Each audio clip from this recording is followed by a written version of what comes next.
The Hotel Grand Blackwood. Majestic. Imposing.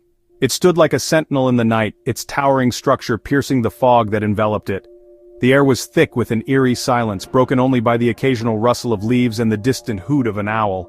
This was no ordinary hotel. It was a place where the past and present seemed to merge, creating an atmosphere that was both enchanting and foreboding.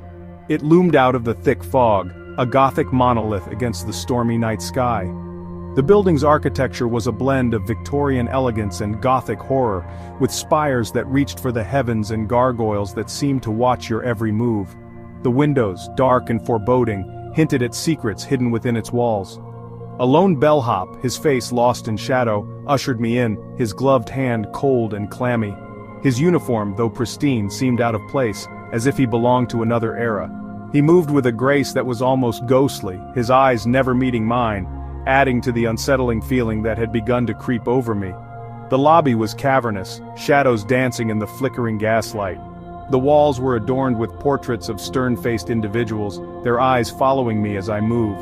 The floor, covered in a rich red carpet, muffled my footsteps, making the silence even more pronounced. It felt as though the very air was watching me, waiting for me to make a move.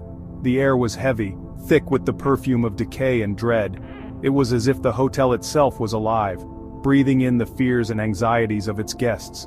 The scent of old wood and musty books filled my nostrils, mingling with the faint, almost imperceptible smell of something rotten.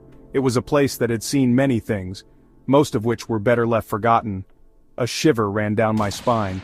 It wasn't just the cold that made me shiver, it was the feeling of being watched, of being judged by unseen eyes. Every creak of the floorboards, every whisper of the wind seemed to carry a message, a warning that I was not welcome here. Yet, I couldn't turn back. Something compelled me to stay, to uncover the mysteries that lay hidden within these walls. This place had a heartbeat, a slow, heavy pulse that resonated deep within its ancient walls. It was as if the hotel itself was alive, its very essence intertwined with the lives of those who had passed through its doors. Each beat seemed to echo my own heart, creating a rhythm that was both comforting and terrifying. It was a reminder that I was not alone, that the hotel had a life of its own. I could feel it watching me, evaluating me, judging me. The walls seemed to close in, the shadows growing longer and darker. It was as if the hotel was testing me, seeing if I was worthy of uncovering its secrets. Every step I took felt like a challenge, a test of my resolve, but I was determined to see it through, to uncover the truth that lay hidden within these walls. The bellhop, his grin a grotesque mockery of warmth, handed me the key. His eyes, dark and hollow, seemed to pierce through me, as if he knew something I didn't. The key was old and heavy, its metal cool to the touch. It felt like a relic from another time, a key to a door that should never be opened. "Enjoy your stay, sir," he rasped, his voice a dry whisper. There was something unsettling about his tone, a hint of malice hidden beneath the politeness. It was as if he was mocking me, daring me to stay and face whatever horrors awaited me. As I took the key and turned towards the staircase, I couldn't shake the feeling that I was stepping into a trap, one that I might never escape from. My room, located at the end of a long, winding corridor, was surprisingly lavish. The walls were adorned with intricate tapestries, and the furniture was upholstered in rich, dark fabrics. It was a stark contrast to the eerie silence that filled the air, but the opulence felt suffocating, the heavy velvet curtains like a shroud. They hung from the ceiling to the floor, blocking out any light that might have seeped in from the outside world. The room was cloaked in darkness, and the air was thick with an unspoken tension. A chill wind seeped through the cracks in the window panes, carrying with it the sound of distant whispers. The whispers were faint at first, barely audible, but they grew louder with each passing moment. It was as if the wind itself was trying to communicate with me, to tell me something important. They seemed to emanate from the walls themselves, murmuring secrets of a dark and forgotten past. The walls, covered in faded wallpaper, seemed to pulse with a life of their own. The whispers were relentless, filling the room with an eerie, almost tangible presence. As I tried to ignore the whispers, I noticed a painting hanging above the fireplace. It was an old, dusty portrait, the colors faded with age.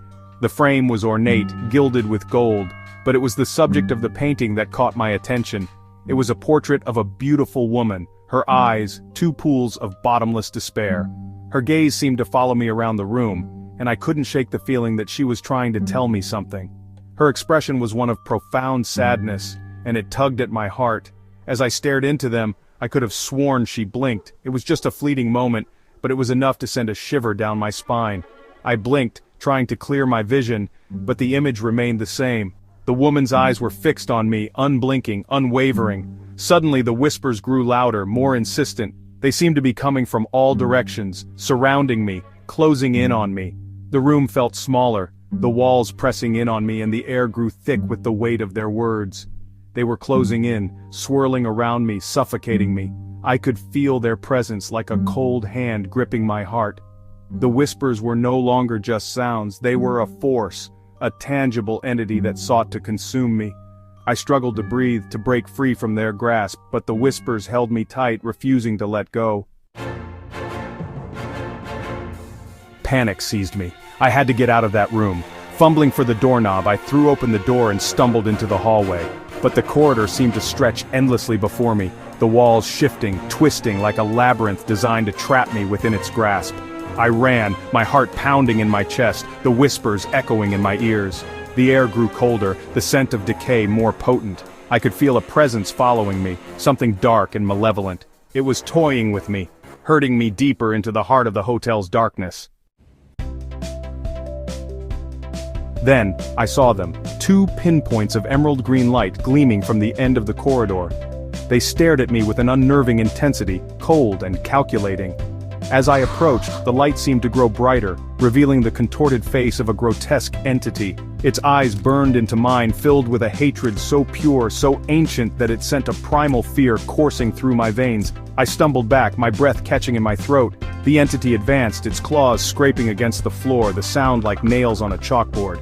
I was trapped, cornered by a nightmare come to life. Section 5. A Dinner for One. The night was eerily silent, the kind of silence that makes your skin crawl. I found myself standing outside an old, decrepit hotel, its windows dark and foreboding. The wind howled through the empty streets, carrying with it a sense of impending doom. Desperate, I ducked into the dining hall, seeking refuge in its vast emptiness. The room was cavernous with high ceilings and walls adorned with faded, once grand tapestries. The air was thick with dust, and every step I took echoed ominously, as if the room itself was alive and watching me. The long banquet table was set for a feast, each place setting meticulously arranged, as if awaiting the arrival of unseen guests. The silverware gleamed under the dim light, and the plates were pristine, untouched by time. It was as if the table had been frozen in a moment of anticipation, waiting for a dinner party that never arrived. A single candle flickered at the head of the table, casting long, dancing shadows on the walls. The flame wavered, as if it too was afraid of the darkness that surrounded it. The shadows seemed to move with a life of their own, creating eerie shapes that played tricks on my mind. I sank into one of the chairs, my body trembling uncontrollably. The chair creaked under my weight, and I felt a chill run down my spine. It was as if the chair itself was warning me, urging me to leave while I still could, but I was too exhausted, too terrified to move. The air was thick with the phantom scent of roasted meat and aged wine. It was intoxicating, almost comforting, but there was something off about it. The scent was too strong, too perfect, as if it was trying to mask something more sinister lurking beneath. But beneath it, I detected a faint metallic tang, the unmistakable odor of blood. It was subtle, almost imperceptible, but it was there, lingering in the background like a dark secret waiting to be uncovered. My heart raced and I felt a wave of nausea wash over me. The whispers started again, this time accompanied by the clatter of cutlery and the clinking of glasses. It was as if the room was coming to life, the ghosts of past dinners reenacting their final moments. The sound was deafening, a cacophony of voices and noises that seemed to come from everywhere and nowhere at once. It was a macabre symphony, a feast for the senses, and I was the guest of honor. The room seemed to close in around me, the walls pressing in as the shadows grew darker and more menacing. I knew I had to escape, but my body refused to move, paralyzed by fear and the overwhelming sense of dread that filled the room. The dinner for one had become a nightmare and I was trapped in its grip. The shadows on the walls began to writhe and twist, taking on the forms of grotesque figures. They danced around me, their movements jerky and unnatural, their eyes glowing with an eerie light. They were like puppets on a string, controlled by an unseen hand. Their silent laughter echoed through the hall, mocking my terror. One by one they turned to face me, their expressions a horrifying tableau of agony and despair. They reached out, their spectral fingers brushing against my skin, cold and insubstantial. I wanted to scream, to run, but I was frozen in place, paralyzed by fear. I was trapped in a nightmare. A prisoner in this haunted hotel, surrounded by the spirits of the dead. Their energy was palpable, suffocating. They were everywhere, whispering in my ears, watching my every move, tormenting me with their ghostly presence. I understood then that I wasn't going to escape. This place, this vortex of despair, had claimed me as its own. It was my tomb, my eternal prison. As dawn broke, casting its pale light through the dusty windows, I felt a strange sense of peace wash over me. The whispers faded, the shadows retreated, and the ghostly apparitions vanished into the ether. I was left alone, drained, but oddly resigned to my fate. The Hotel Grand Blackwood had won. It had broken me, stripped me of my fear and replaced it with a chilling acceptance of the inevitable.